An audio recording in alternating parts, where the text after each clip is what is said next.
afternoon, everybody. Welcome to Afternoon Express. My name is Jeannie D. I trust that you're having a wonderful Monday. I've been Mondayed completely today. Now, each year on the 4th of February, we remember all of those who have suffered from cancer and those who are still battling this disease. In support of all those affected by cancer, we stand in solidarity by purchasing those little pink ribbons. So be sure to find one of yours in a store near yours. I had mine in my jacket, but yeah, get one of them and stand in solidarity. Now, kicking off this week, we have the world's youngest DJ who won the hearts of the nation, and moguls like Simon Cowell, to name a few, just love him. So it's none other than DJ Arch Jr. And after making his debut at the age of 3, he has been listed on the Guinness World Records as the youngest club DJ. We also meet award-winning actor Nat Ramabulana, who currently plays a lead role in the SABC2 soapy Mufango. Plus, we chat to entrepreneur and author Clint Crowster on his journey from being a call center agent to starting his own call center. Later on, Felicity Guest and Aisha Karim share some much-needed information on child maintenance. Now, remember to connect with us on our social media platforms and tell us how you think people who don't pay child maintenance should be penalized. We're going to be chatting about that a little bit later. Now, tweet us at Afternoon Chat using the official hashtag Afternoon Express or comment on our Facebook page. Indeed, we're standing in solidarity here on Afternoon Express with all those families that are affected by cancer, it being World Cancer Day today, and it being the beginning of the week too. We want to motivate you on Afternoon Express. We want to inspire you. On today's show, we've got incredible guests lined up, but not only do we have incredible guests, we've got some incredible decadent food lined up for us in the kitchen today, don't we, Chef Clem? Yeah, today's dish is something special. Yes. If you've had a good day, if you've had a bad day, if you've had an okay day, yeah, it doesn't matter. This is the sandwich. I mean, if you can look at that, that's about 3 stories high. Basically. This is the chicken sandwich of all chicken sandwiches. We definitely are going to need an elevator to get through that sandwich. It's kind of as reminiscent of a kota. That's what I got as well. As soon as I saw it, I was like, that's what I wanted. I wanted that, like, that whole experience, but with toasted bread. But with toasted bread, you know, just like dislocate your jaw and like.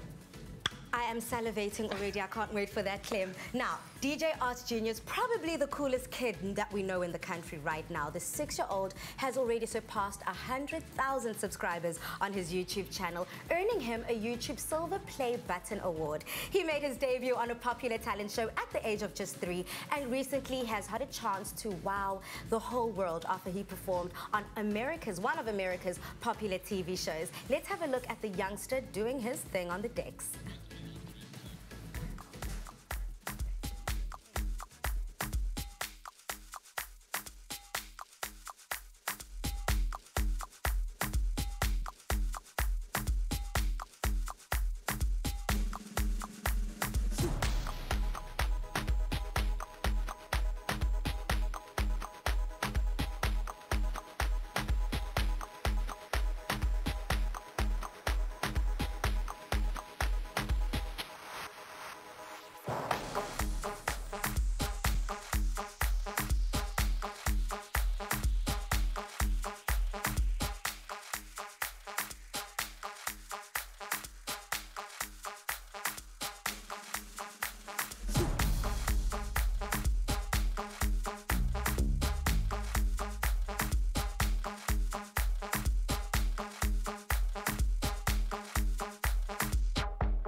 Absolutely, please welcome the absolutely incredible DJ Arch Jr.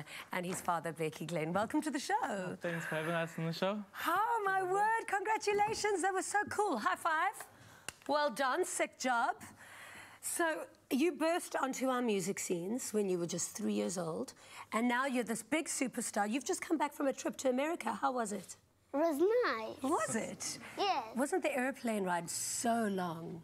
It was long. But did you enjoy it? Yes. And then you got to America. What was the first thing that you thought? First thing that I thought, were you nervous and excited to play for all those people? Huh? Were you nervous and excited to play for all those people? No, I wasn't nervous. No. So what goes through your mind when you're on stage? In my mind, Yeah. when I DJ, Yeah. when I sing when what I think about. Yeah. I think about my timing. Oh, really? Yeah. So what's happening in your brain? What is your timing? Are you counting? You're going 1, 2, or 5, 6, 7, 8, and what kind of timing? I was a useless DJ in my day. Okay, and then you performed, and then Simon Cowell, the main judge, was there. What did he say to you? He said I'm amazing and he loves me. He really does. Well, you're amazing and we love you too, so we're very happy to be here. I mean, you must be so proud. I am proud. Yeah, he's doing amazing things. I mean, since he was 3, Yeah. you know, 3 years later, he's on the America's Got Talent, the champion stage. So, yeah. How did you teach him? Because I mean, most parents can't get their 3-year-olds to, you know, eat vegetables, let alone perform on international stages. He started when he was very young. Actually, most of the stuff he figured out himself. You know, like just messing around on the DJ app that I got on the iPad for him. Yeah. So when he got to the decks, it was like very easy. Like, like okay, listen. This on the iPad is there, so it just kind of makes sense. So to him, it's like, okay, cool, I can figure it out. One thing that was very good about him is just like he always had good timing for music, which kind of makes the whole thing very easy. Because if you've got a good ear for DJing, exactly, everything just. And what are your favorite songs? So house music is your favorite? Yes. And what are your favorite songs, or who are your favorite DJs? My favorite DJ is DJ Fresh. Oh, mine too. I love DJ Fresh. And what do you think about Black Coffee? Yes. Yeah, he's good. You're going to be the next Black Coffee, I think. You're going to be huge. Hey, is that what you want? Is that what you want to be when you're big? Yes. Well, we're very proud of you. But also, like, what is his home life like? And obviously schooling is really important and the priorities. But I'm sure it must be quite difficult juggling his busy schedule and his fans. No, not at all. I think because of he's so young, it's still not as hard. I think as soon as he gets to high school, that's where the biggest challenge is going to come, you know, because at the moment, I mean, usually when he's got, like, things happening, it's weekends. It's like now and again when he's not at school. Like today, he couldn't be at school because of, you know, we had to fly here. But he's still in grade 2, you know, so if he's not at school, whatever that he needs to catch up, it's not that hard. We can do it at home. The reason I'm saying for now, it's nice. But when he gets to high school... Exactly. It's going to be and obviously that's a priority. Education is, of course, really important. Even though you're already in the Guinness Book of World Records, I mean, where do you go from there? How did that happen? Well, I mean, people kept on saying, you know what, he needs to be in the Guinness World Record. And we've been getting like comments from a whole lot of people over the world saying, you know what, he's officially the youngest DJ in the world. Because I don't know of any other kid his age that's doing that, what he's doing. So we actually applied for the Guinness World Record, and one of the things he had to do was to play for an hour in a club. Okay. You're lucky, I was 16 when I went into my first club. At first we tried cheating and we went to the stadium, you know, saying, okay, because they said it can be a club or a stadium that hosts DJs. We're like, okay, cool, we're just going to go to a stadium and do it. And then they declined and say, no, it has to be a club.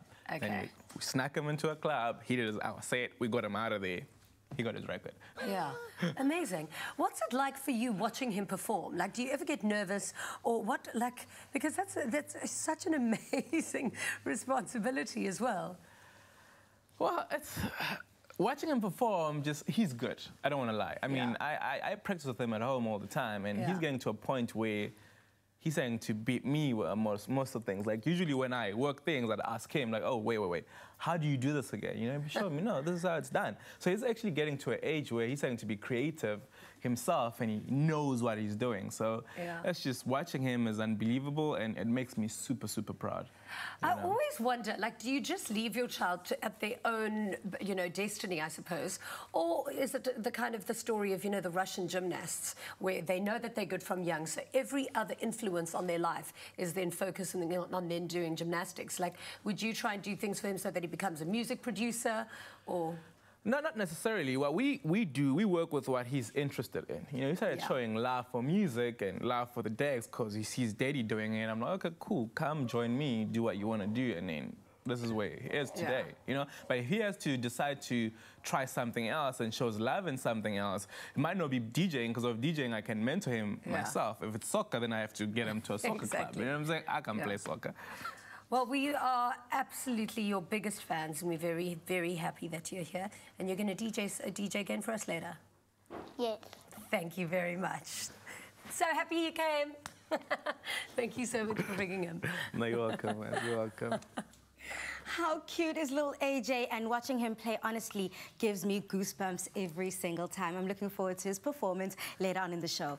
Now, one of the reasons that SA has such a high unemployment rate is that people don't have enough opportunities and skills for skill acquisitions required for the jobs. Now, after the break, we chat to Clint Crowster, who went from being a call center agent to owning one.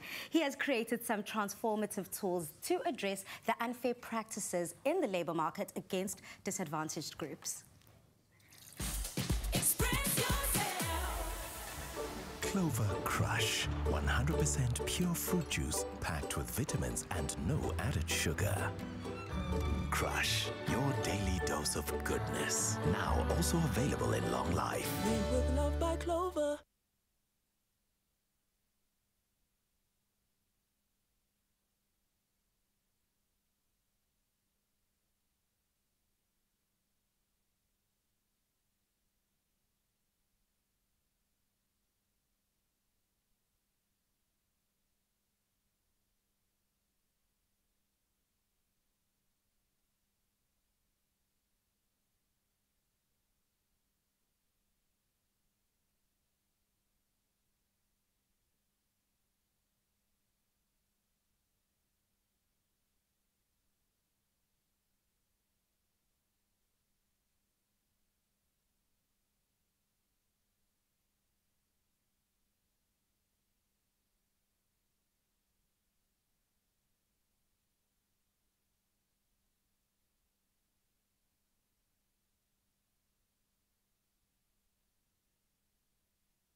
Welcome back to Afternoon Express.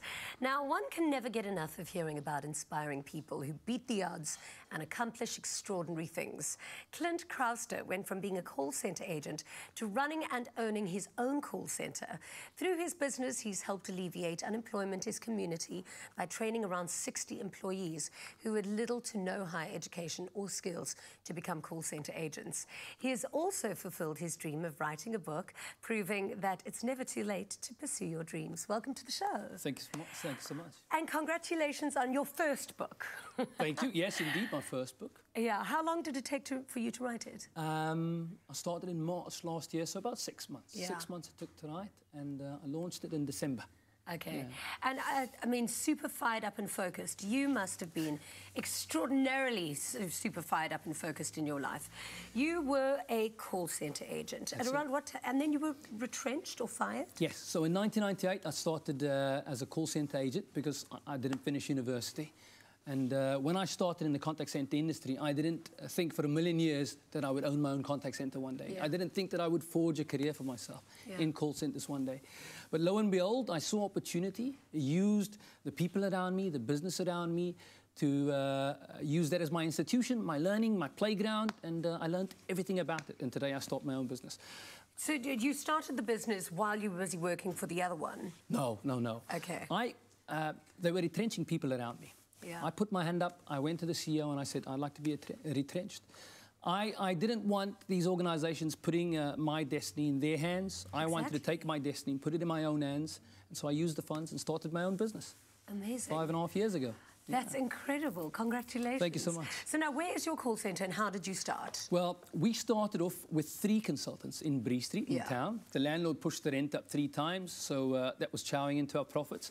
So we decided to move or turn our house into an office. I spoke to the wife, she said it's okay. And we turned the home into an office. Lo and behold, it's actually the perfect opportunity because our unique selling point is that we employ people from in and around the area. They don't spend money on transport, etc.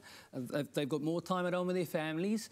And yeah, it's a great selling point for our clients overseas because they know what we're doing in the community. Yeah. So yeah, it's just a plus all around. So it was an opportunity in disguise. So, I mean, look at all those people that you've uplifted, trained, upskilled.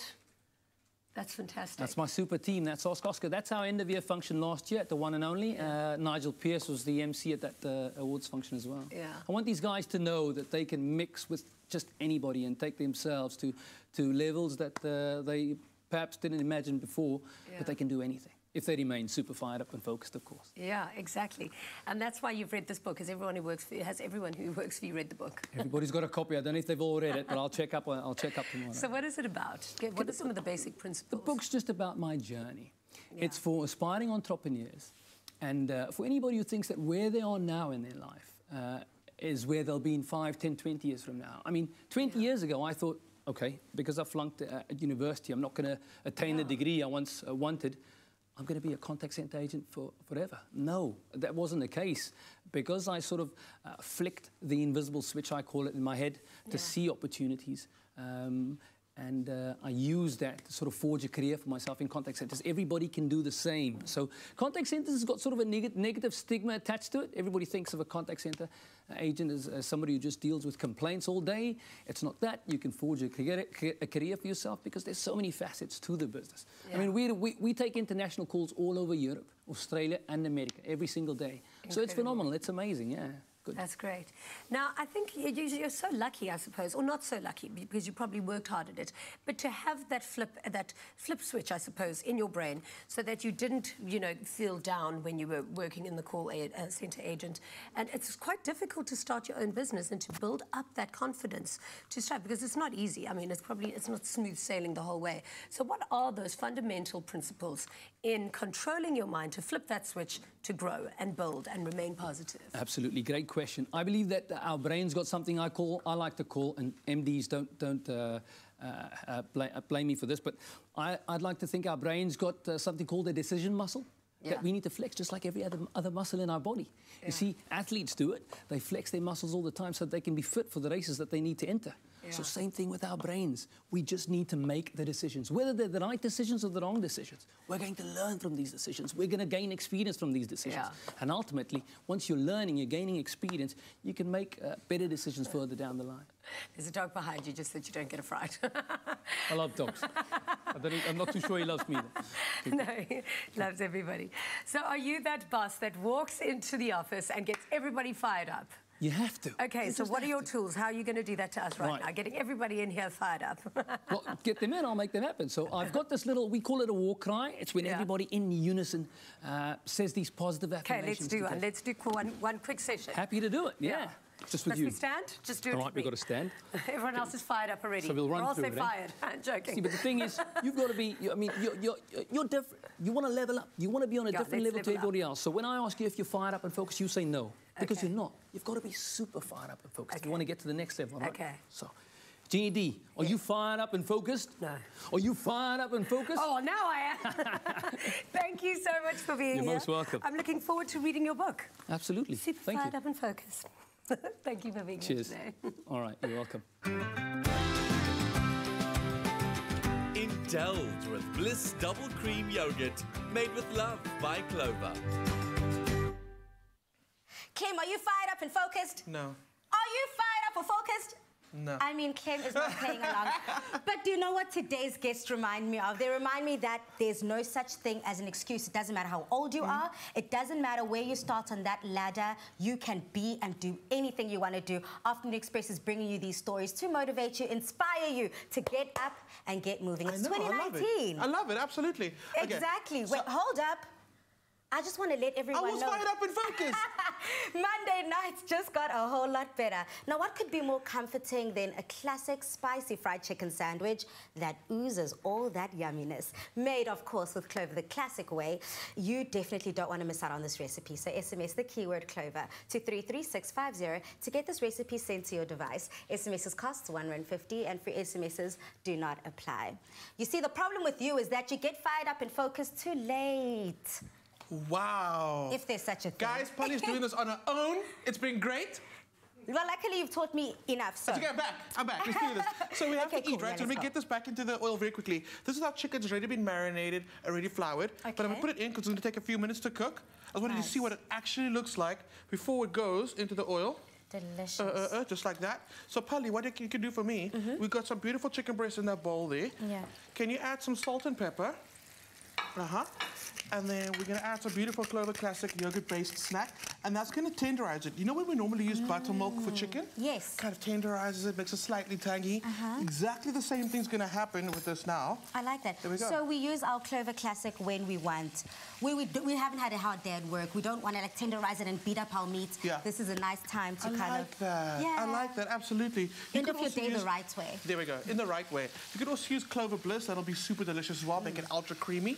Salt, peppers in. Yeah. Then we got some chicken barbecue spice and some cayenne pepper, because we love spice in this kitchen. Yeah, we do. A little bit of lemon zest, just to lighten it up. It's quite a rich dish. A little bit of that lemon zest kind of like just lifts it off. For those that don't have quite a sharp palate like ours, that don't like the spiciness, you can take out, and because you added the lemon zest, is it okay to go for like a lemon and herb type of spice? Yes. Would it not be too lemony then? No. No such thing. That'll be fine. Guys, I'm actually worried. Like, I feel like you could have done this segment on your own. I actually could have, and I was going to take up that challenge. Well done, though. But yes, absolutely. Make it a lemon herb vibe. We've got a bit like smoky and a bit spicy, but lemon and herb would be amazing. Then, to the flour, the chicken goes. Okay. And the reason I wanted to show you what the chicken looks like before we actually put it in there is because the chicken has to sit in the flour for about 15 minutes. Okay, to let it sit. Exactly. If you don't, and you end up putting it into the oil, what happens is the oil breaks off from the chicken, goes into your flour, and turns everything, makes everything bitter. So you don't want that. Oh, and that happens to me all the time. Now and you I've always know. wondered how to avoid that. Now, that's all you have to do. So you let it sit for 15 minutes before you put it in the hot Exactly. oil. But also worth mentioning, chicken breast goes dry very quickly. I actually don't really like chicken breast. Yeah. For that reason. And especially for those people that want a healthier way of life, I know they always suggest chicken breast. Chicken breast, right. So how can we keep it moist? So to keep it moist, that's where your Clover Classic comes in. When it tenderizes, it makes it so juicy and so delicious, it doesn't dry out. And what I love also about the Clover Classic is that we can make a sauce with it too. Absolutely. Yeah, so not only can we use it to tenderize our meat, but we can also add it to our sandwich. Will you do that for me so long while I start assembling? In that bowl, I've got some pickles, I've got some mayonnaise, I've got some more spice in there, some harissa paste. Because like, I'm obsessed with spice right now. So once you mix that through, that's the sauce. I'm going to start assembling. Tomato goes down first. Do you know why? Why? Actually, no, I'm being silly. Lettuce goes down first. Now I can tell you why. Because we're going to add the hot chicken, and that's going to start wilting the lettuce. So if you add the tomato on top of that, kind of keeps the cool and crisp at the bottom. Oh, nice. Right. And I guess the tomatoes are quite moist themselves. They're quite juicy, quite watery. Exactly. So it can also help with minusing the dryness in your chicken. Polly, have you been studying? I think I'm doing really well in the kitchen. I'm coming for your job in 2020. Yo, aspirational on a Monday. I'm going to do the presenting thing. Kitchen. I'll do the presenting thing. Well, you held it down with me all of December during the festive season, so I truly enjoyed that. Okay, can I just kind of put this straight on? Go for it. And don't you think that our bread looks so amazing? Oh, and it smells good too. It's super thick sliced bread that we toasted in butter. I think that this is not even a 3-story sandwich now. I think that this is definitely, we're going 4 stories and higher. Whoa, guys. What? Monday. That's what I came for. Yeah, this is honestly the only reason why I come to work. This and the inspirational stories that we hear on Afternoon Express. Now, classics never go out of style, right? So remember to SMS the keyword Clover to 33650 to get this recipe sent to your device. SMSs cost R1.50 and free SMSs do not apply. Here's a quick recap just in case you missed it.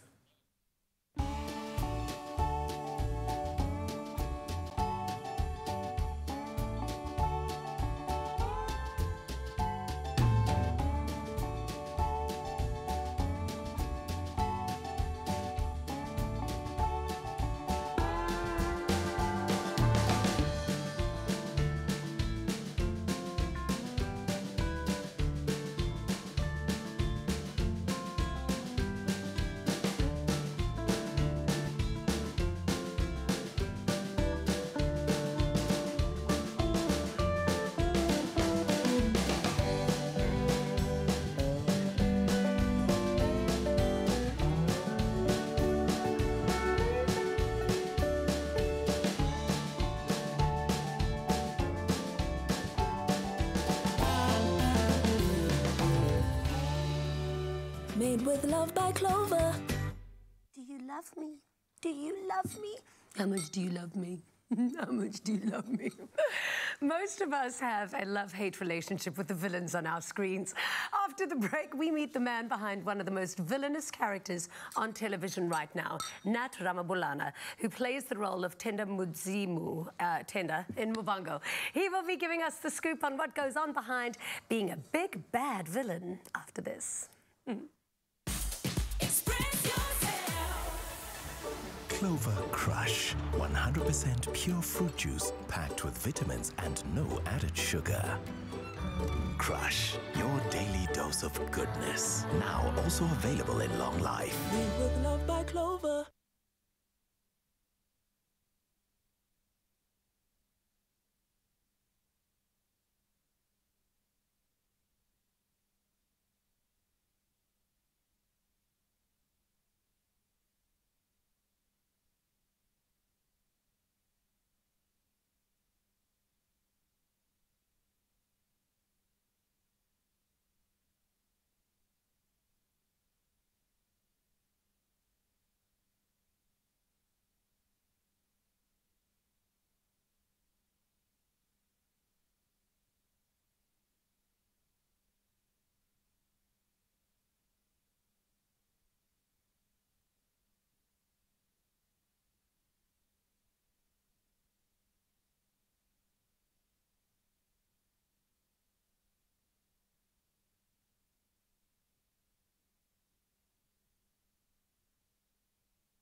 Welcome back to Afternoon Express. We are starting your week right with a whole host of amazing superstars on Afternoon Express. Now, Nathaniel Nat Ramabulana's ability to master foreign accents has earned him a number of unique roles nationally and internationally. The highlights of which include sharing a scene with the likes of Leonardo DiCaprio in Blood Diamond and Ryan Philippe in Bang Bang Club. One of his latest roles, though, is the role of the villainous Tender in popular soapy Muvango. Let's have a little look at one of his scenes. Hey. Do you check on him, right? Hey. Oh. No. No. No. Coffee. I know my do the shadow for us over the number is running. Yeah, no, the Durama, the one of Ferroy, no one in a stress you running Amanda. So, and only one reason. Eh? Yeah.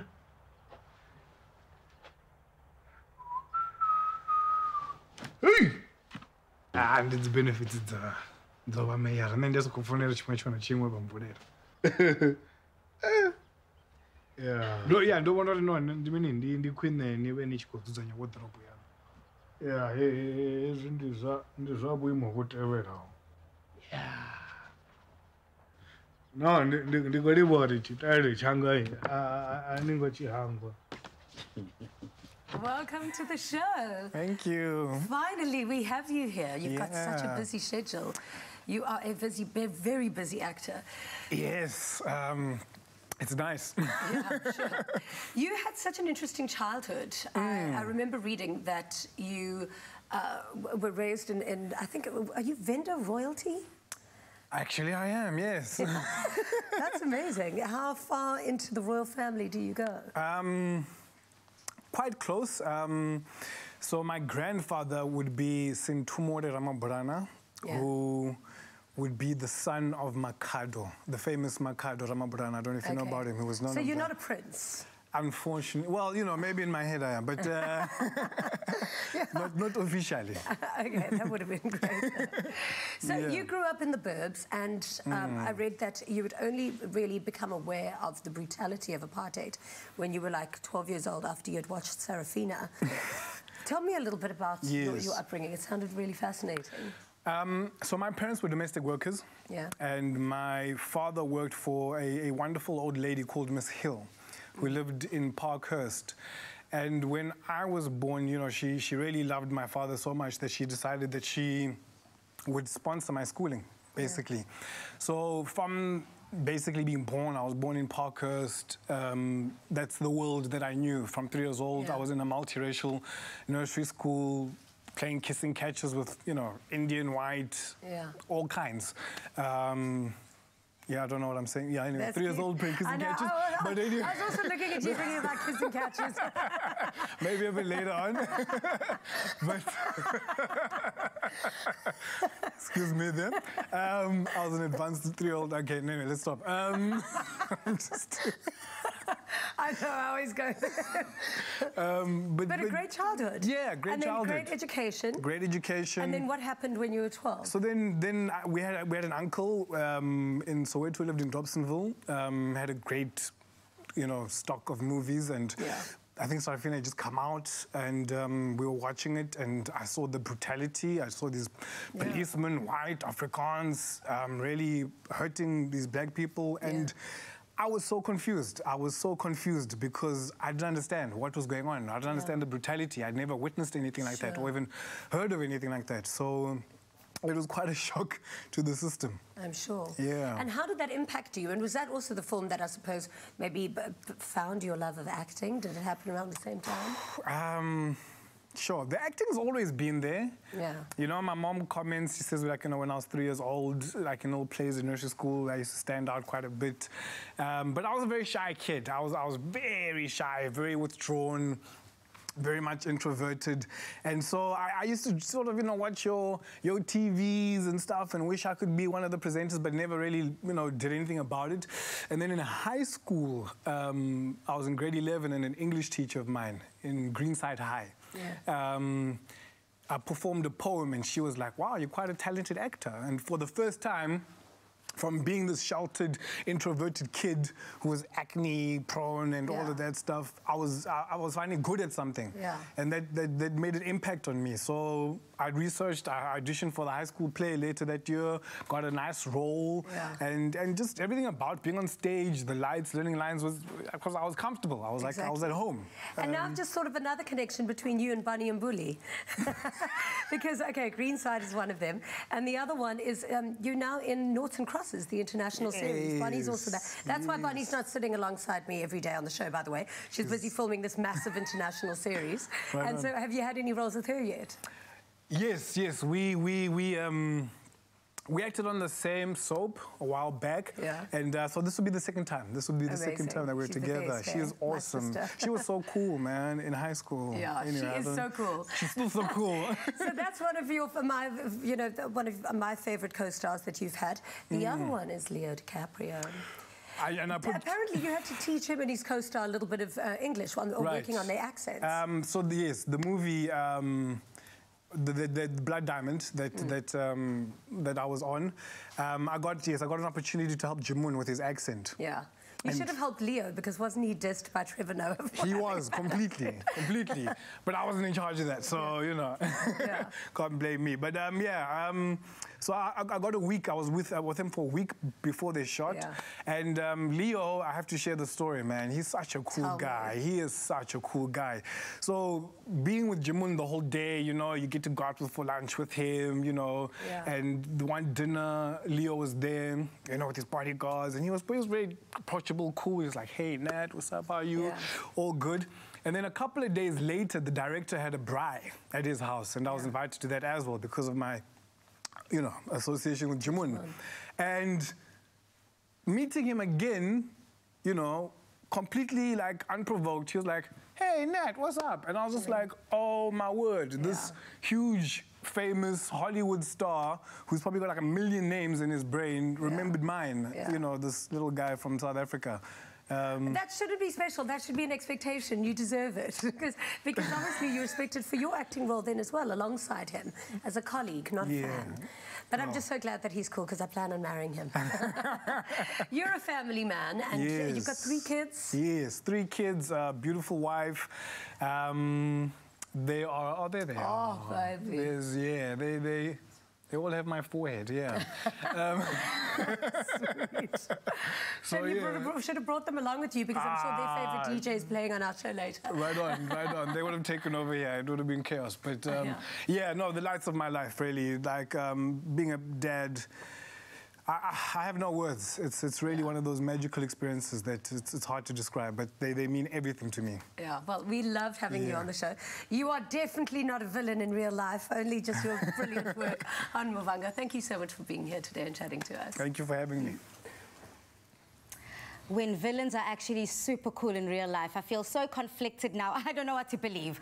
Now, when it comes to our children, strong commitment and love isn't negotiable. But unfortunately, not all parents honor this duty, specifically the legal duty to maintain the well-being of their children.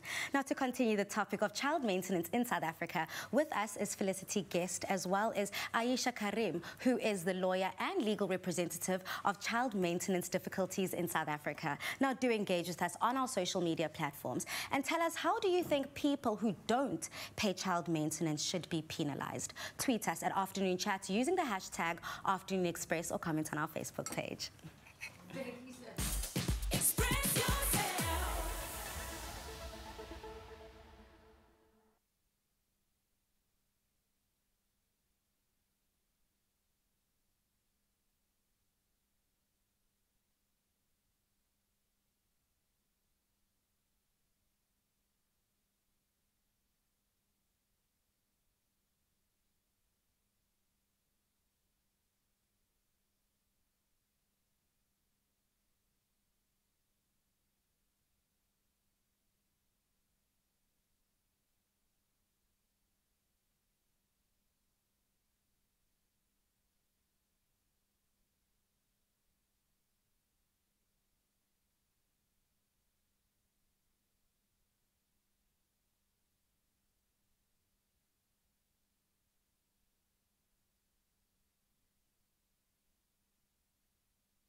Welcome back to Afternoon Express. Now, last week, Monday, we touched on the issues of child maintenance in South Africa. And due to an overwhelming response on our online platforms, we are continuing the conversation and sharing more information on the subject. Joining us today, alongside Felicity Guest, is Aisha Karim, a lawyer and legal representative for child maintenance difficulties in South Africa. Welcome to the show. Welcome back. And welcome to the show. Thanks for having us. Firstly, to tell us about some of the work that you do for child maintenance issues that we have in South Africa. Right, so I have my own law firm. We're based in Durban. And I actually came in touch with Felicity through, like thousands of others, through Facebook. Yeah. I'm not sure if you've ever been on the page, but once you follow the page, I think there's just such a huge influx of comments and women that just have similar situations. And so it just started from there, and I contacted Felicity and said, you know, how can I help? This is what I do. I have my own law firm, and we specialize in family law matters. Yeah. And it just grew from there. Yeah. Yeah. I had no idea that this is so common, because you would think that people, when they have a child in this world, would want to contribute to the well-being of their kids. Absolutely. So how is maintenance calculated?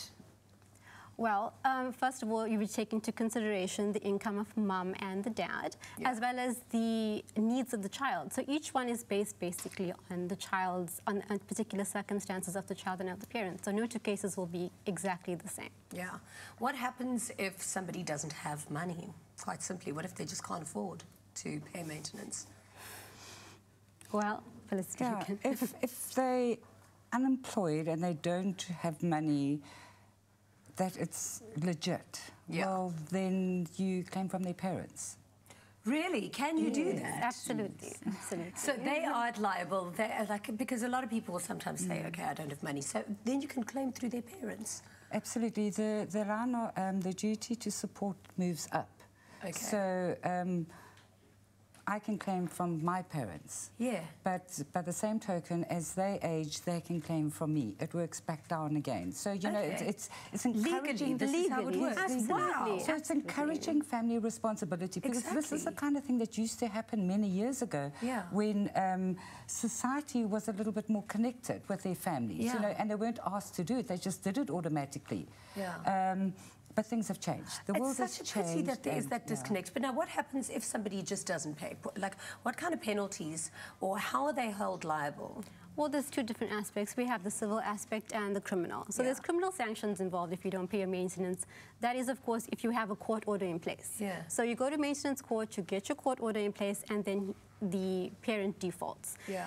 What basically then happens is that, one, you can either obviously get criminally sanctioned for that, or alternatively you can get your salary attached or get a warrant of execution against their property. So if they have a freehold house, iPad, laptops, you know, we can attach all of that and sell it in execution to satisfy the arrears maintenance. Wow. What happens if, can it ever affect you withholding the actual child or access to the child from the parent? Like, can you say, if you don't pay X amount of money, or if you don't pay every month, then you're not allowed to see your child? It's illegal. It's against the law. There's two separate laws. There's one for... Sometimes I'm sure you want to do that, though. Absolutely. You know, it happens, and I believe it happens out of desperation, because people tend to move on in their relationships and they forget about the child from the previous relationship. And I have a personal belief that women do that as a last resort, because they've asked, they've begged, they've pleaded, they've humiliated themselves, you know, going, please help support your child, and they're ignored. The new girlfriend, the new wife abuses them, the family goes, no, now we want DNA tests 5 years later. So for a woman to get to that point where she eventually says, you can no longer see your child, or you're not going to see your child until you pay maintenance, I believe that in most cases it's because that's the last thing they have to actually now bargain with out of desperation to try and get some financial assistance to look after their child. However, it is wrong. It's one, it's not in the best interest of the child. No. And there's separate legislation for that. And the child has a right to a relationship with both parents, irrespective of what is going on between the parents. There are legal routes to follow to resolve either one, whether it's maintenance or whether it's childcare. So they should not really. But that's so controversial for me because I would think you care so much enough to spend time with your child, but you don't care enough to contribute to school fees, medical, clothing, and the lifestyle. So how much, especially in cases where people do have the money? I believe that it goes a lot deeper, and I've kind of pioneered financial abuse in this country because out of my own journey, and obviously as my group has grown, observing the behaviour, because if you have the means, why would you not do it? Yeah. And withholding finances is the ultimate control post-relationship, whether it's marriage or just cohabiting. But it's still to get back at the mother. It's to get back at the mother. But it is going to affect the child. Correct. So I ask, what is it within that person that can intentionally inflict that kind of harm on it's abuse, and it's not financial abuse is not an isolation. That is coupled with psychological, with emotional, and I mean I was diagnosed with post-traumatic stress disorder as a result of my own journey, because it's not just the financial abuse, you know, it's knowing, and then on top of that you enter into a system that doesn't support you either. The problem is not our laws. Our laws, in fact, are probably some of the most progressive in the world, like our Constitution.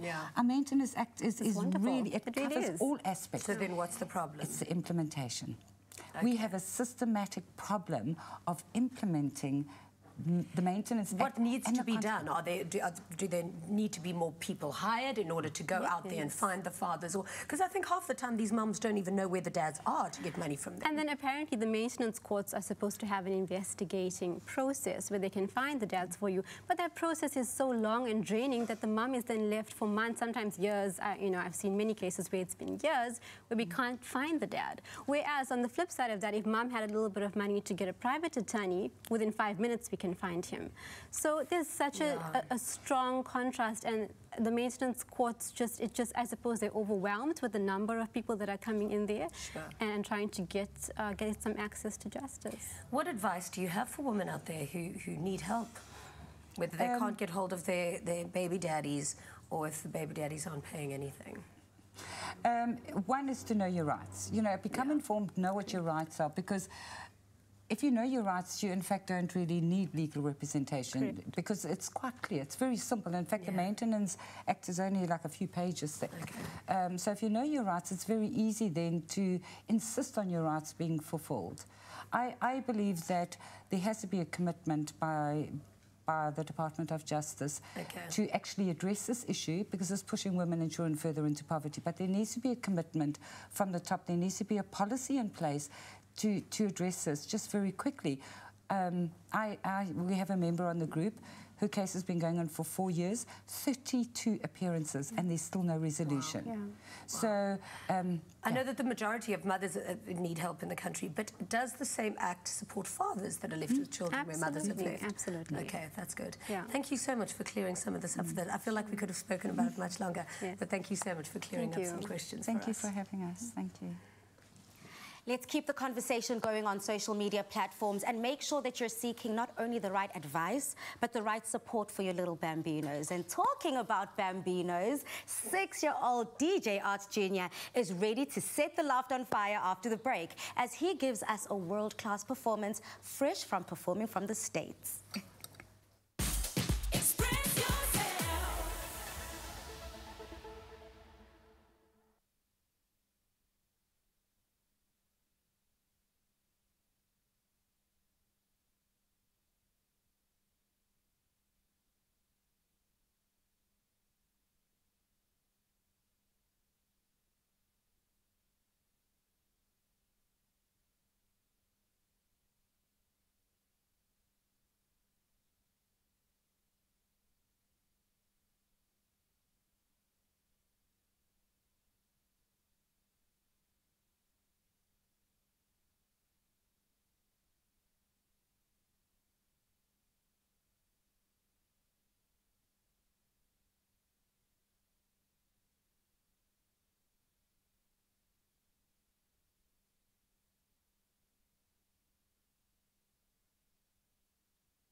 Welcome back to Afternoon Express. Now, we are just waiting for DJ Arch Jr. to line up all of his amazing music. What would you do now? You're a father of 3. Yeah. If your kids had to turn around and be like, yeah, Daddy, I'm going to be the next young child star. I'd be like, black coffee, hook me out. No, sweet. And in acting, what do you think if they want to go into acting? Because you're an actor's actor. You're a full-on theatre thespian. Yeah. Look, I'll try get them out of it. I won't lie. Yeah. Because it's such a tough journey. It's you dealing with rejection and disappointment and all of that. But if they were really talented and good, then I'd absolutely support them all the way. And I mean, this kid is. DJ Arch Jr. started showing his love for music at just a few months old. He became an instant social media sensation as he displayed his impressive DJ skills to audiences worldwide, attaining well over 34 million views on his YouTube video for winning a talent competition. DJ Arch Jr. is the first ever South African entertainer to obtain such a milestone. Ladies and gentlemen, without further ado, welcome DJ Arch Jr. Believe in me. Do you believe in me? Do you believe that I can stand up here, fearless, and talk to over 20,000 of you?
Express, made with love by Clover.